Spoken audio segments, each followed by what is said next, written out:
उत्तर प्रदेश से 7वीं बार विधानसभा का सदस्य हूँ। गोरखपुर की 320 विधानसभा कैंपियरगंज से, जो कि शहर से लगी हुई सीट है, वहाँ से 7वीं बार फिर चुना गया हूँ भारतीय जनता पार्टी के प्रत्याशी के रूप में।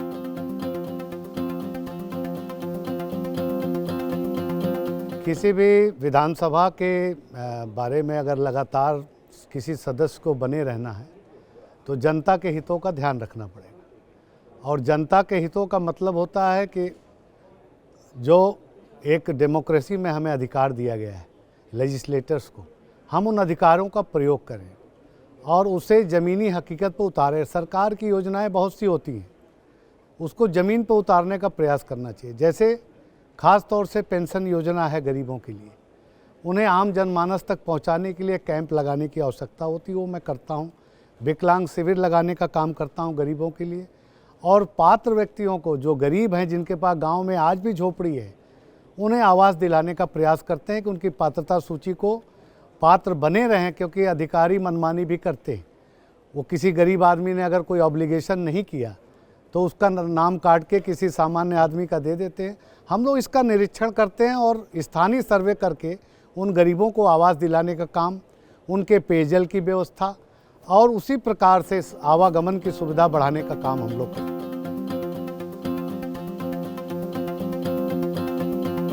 मैं बधाई देना चाहूँगा, एनएलसी ने एक बहुत ही ऐतिहासिक काम किया है और इस तरह से देश में लगभग 4200 माननीय विधायकगण होंगे जिनको यहाँ बुला करके एनएलसी ने एक बहुत अच्छा कार्य किया, जिससे आपस में एक सांस्कृतिक जो धरोहर हमारे भारत की है, हम लोग आदान प्रदान कर सकते हैं। साउथ वाले ईस्टर्न यूपी से मिलेंगे, ईस्टर्न हरियाणा, राजस्थान, सारे स्टेट जो हैं, कश्मीर से लेकर के कन्याकुमारी तक हम लोगों का मेल भावना जोड़ बना हुआ है।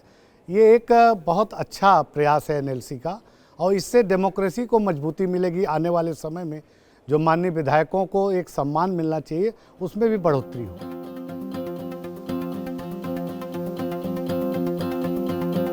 देखिए, मेजर चैलेंज आज की डेट में रोजगार की चैलेंज है।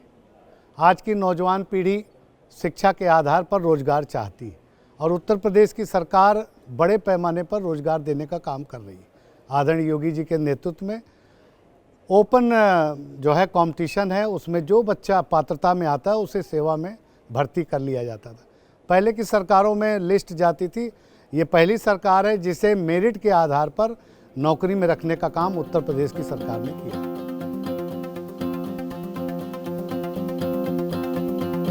पहला इलेक्शन मेरा, मैं यहाँ पढ़ता था सिडनी में, फादर की डेथ हुई, चीफ मिनिस्टर थे यूपी के, मैं फर्स्ट ईयर बीकॉम में था, मुझे मजबूरन में यहाँ से जाना पड़ा और पहला चुनाव में लड़ा और लड़कर के जनता ने आशीर्वाद लिया। लेकिन अनुभव के आधार बहुत कुछ ज़मीन पर सीखना पड़ता है, किताबों में बहुत कम है, प्रैक्टिकल ज़्यादा है पॉलिटिक्स।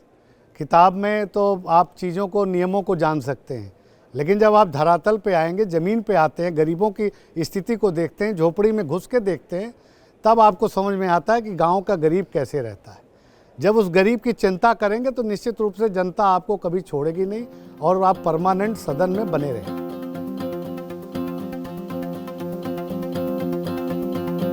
हमारे पॉलिटिकल लीडर, हमारे स्वर्गीय वीर बहादुर सिंह, जो चीफ मिनिस्टर यूपी के थे और संचार मंत्री भारत सरकार थे, वो हमारे आइडियल हैं और प्रातः स्मरणीय हैं हम लोग।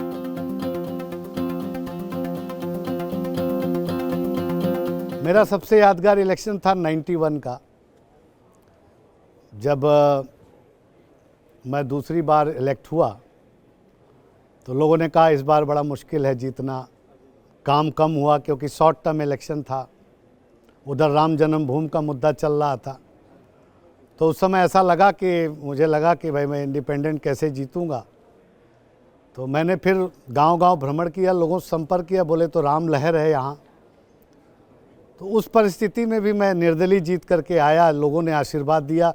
उस भावना को छोड़ करके, क्योंकि मेरे फादर ने राम जन्मभूमि का ताला 86 में खोला था एज ए चीफ मिनिस्टर, तो लोगों को एक जुड़ाव हम लोगों से व्यक्तिगत है और किसी पार्टी या दल से बहुत ज़्यादा मतलब मेरे विधानसभा में नहीं है।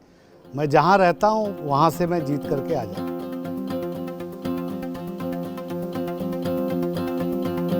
पर्सनल लाइफ मेरी कुछ भी नहीं है, टोटल पब्लिक की लाइफ है। ना मैं कोई बिजनेस करता हूँ, ना कोई काम करता हूँ, केवल पब्लिक सेवा में रहता हूँ, फुल टाइम पब्लिक सेवा।